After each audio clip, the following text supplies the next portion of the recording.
Antok hanya gunakan pisau kecil untuk mutilasi jasad Uswatun. Rohmat Trihartanto alias RTH alias Antok, 33, memutilasi Uswatun Hasanah, 29, menggunakan pisau kecil yang dibeli di minimarket. Direktur Ditreskrimum Polda Jatim saat konferensi pers, Senin, tanggal 27 Januari tahun 2025, menunjukkan barang bukti pisau dapur yang digunakan pelaku untuk memutilasi korban. Ia menuturkan, RTH juga telah mengakui bahwa pisau tersebut digunakan untuk memotong-motong tubuh korban. Pisau tersebut juga dibeli di minimarket dekat hotel di Kediri, Jawa Timur. Tersangka membeli pisau setelah mencekik korban di kamar hotel. Dia pengakuannya pakai pisau itu, ujarnya, dikutip dari tribunjatim.com.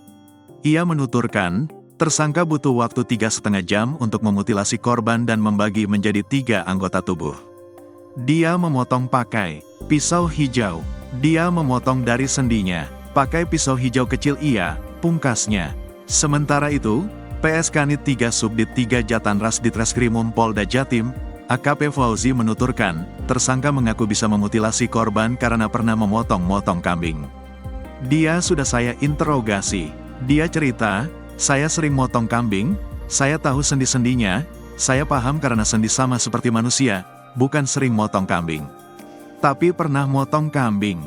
Dia ini pintar, berpengalaman, sering lihat YouTube, katanya. RTH memutilasi korban di kamar mandi kamar hotel yang disewanya.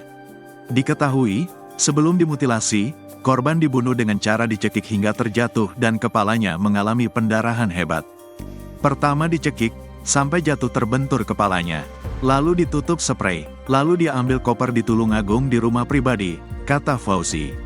Tersangka, ujar Fauzi, melakukan mutilasi karena bingung setelah melakukan pembunuhan. Soalnya dia bingung mau dimasukkan mobil ketahuan orang kan. Makanya dia pulang ambil koper. Saat dimasukkan ke koper gak cukup. Nah, langsung dipotong, pungkasnya. Sedangkan Kabid Lab 4 Polda Jatim, Kombes Marjoko menuturkan, pisau yang digunakan tersangka tak ada bekas darah.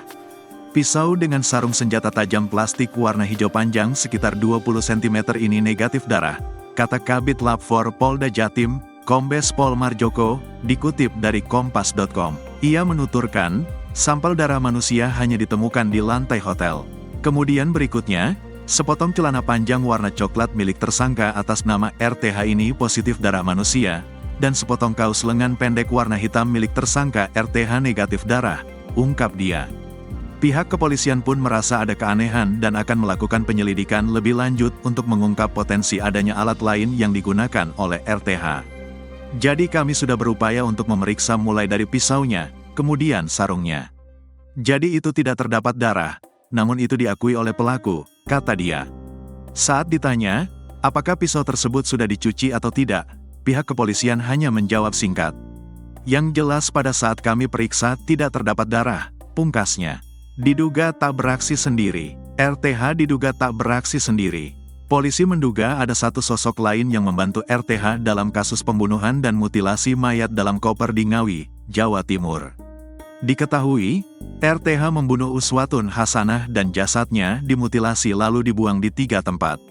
Saat membuang jasad korban, RTH diduga dibantu oleh seorang pria. Demikian yang disampaikan Direktur Ditreskrimum Polda Jatim, Kombes Farman. Pria yang diduga bantu RTH tersebut merupakan kerabat dari tersangka.